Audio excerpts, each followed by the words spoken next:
fight against Corona is still going on. Now, when unlock India is happening and everyone is stepping out of their homes for work, now we should be more careful about our immune. So today, I will be sharing an easy recipe of an immunity booster drink, which is very tasty. You can have it once in a day. So whenever you step out of your home, your immunity shield is there to protect you from any virus. All the ingredients which are used in this recipe are rich in antioxidant and have anti-inflammatory property.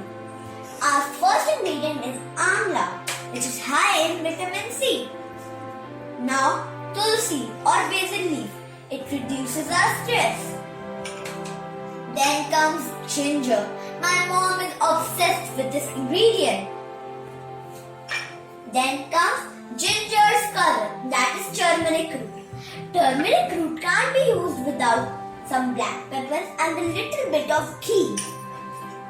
Then dalchini or cinnamon are powerful effects in anti-diabetic.